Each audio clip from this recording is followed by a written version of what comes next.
5 আগস্টের পর কিন্তু বাজারগুলোতে দ্রব্যমূল্যের দাম কমে গিয়েছিল, কিন্তু আমরা দেখছি এখন আবার নতুন একটি রাজনৈতিক দলের আন্ডারে আবার সেই সিন্ডিকেটটি গড়ে উঠছে। আমরা এই সিন্ডিকেটকে সতর্ক করে দিতে চাই, আপনারা যদি জনমুখী কোনো সিদ্ধান্তের বাইরে গিয়ে সিন্ডিকেট বা মাফিয়া তন্ত্র তৈরি করে বাজার ব্যবস্থাপনার মধ্যে কোনো ধরনের অসন্তুষ্টি তৈরি করেন, তাহলে ছাত্র নাগরিক যেভাবে শেখ হাসিনাকে যেভাবে গদি থেকে নামিয়েছিল, ঠিক একইভাবে এই যে সিন্ডিকেটগুলোর বা মাফিয়া তান্ত্রিক যে সিন্ডিকেটগুলো রয়েছে সেই সিন্ডিকেটগুলো সমূলে উৎপাটন করবে। আমরা বাংলাদেশ বিনির্মাণের পথে রয়েছি, আমরা বাংলাদেশ সংস্কারের পথে রয়েছি।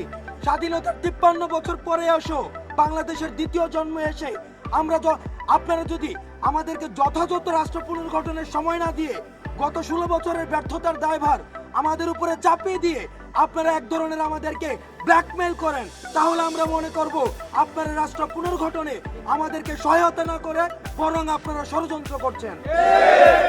আপনারা আপনাদের জায়গা থেকে আমরা আহ্বান জানাবো সকল কর্তৃপক্ষে, সরকারি প্রতিষ্ঠান, বেসরকারি প্রতিষ্ঠান, সবাইকে আহ্বান করব এই অন্তর্বর্তীকালীন সরকারকে রাষ্ট্র সংস্কারে যথাযথ এবং পর্যাপ্ত সময় দিন। পর্যাপ্ত সময় দেওয়ার পরে আপনাদের যে দাবিগুলো রয়েছে সেগুলোকে আপনারা একাডেমিক অ্যাপ্রোচ করেন, আমরা সেই দাবিগুলোকে আমরা নিজেরা কথা বলবো।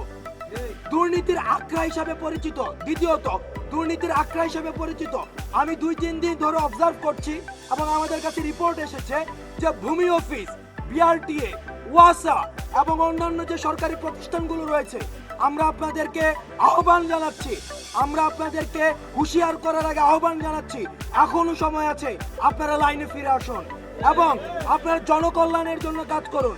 আপনারা যদি এই দুর্নীতির শৃঙ্খল আরো বৃদ্ধি করেন তাহলে জনগণ আপনাদের 5 আগস্টের মতো, বঙ্গভবনের মতো, সংসদ ভবনের মতো ভূমি অফিসগুলো, বিআরটিএ, ওয়াসা এগুলোর সবগুলোর একই ধরনের পরিণতির জন্য আপনারা প্রস্তুত হন। সুতরাং আমরা মনে করবো যে কাস্টমসে যারা রয়েছেন ঘুষ খেয়ে কখনোই রাষ্ট্র সংস্কার করা যায় না। আপনারা রাষ্ট্র সংস্কারের সহযোগী হন। যদি আপনারা কোনো সরকারি প্রতিষ্ঠানে কেউ যদি ঘুষ খায় তাহলে প্রথমেই আপনারা তাকে ঘুষি মারুন। এই ঘুষিটি একটি মেটাফরি করতে ব্যবহার হচ্ছে, অর্থাৎ তাকে সাথে সাথে প্রতিরোধ করুন। প্রতিরোধ করে বিদ্যমান আইন শৃঙ্খলা কাঠামোর মধ্যে যে বিচার ব্যবস্থা রয়েছে তাকে বিচারে সোপর্দ করুন। আর যারা চাকরি করছেন আমরা আপনাদেরকে সতর্ক করে দিতে চাই, বিগত সরকারের সময় যে ধরনের শাস্তি হতো, মৃদু তিরস্কার অথবা ওএসডি, এগুলো কোনো শাস্তি নয়।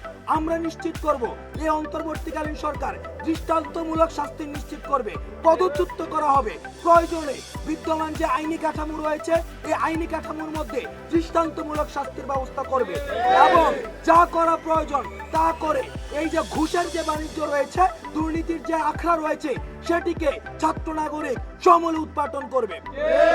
সর্বশেষ আমরা আজকে খবর পেয়েছি এবং এটি আমাদের বাংলাদেশের জন্য অত্যন্ত দুঃখজনক একটি বিষয়।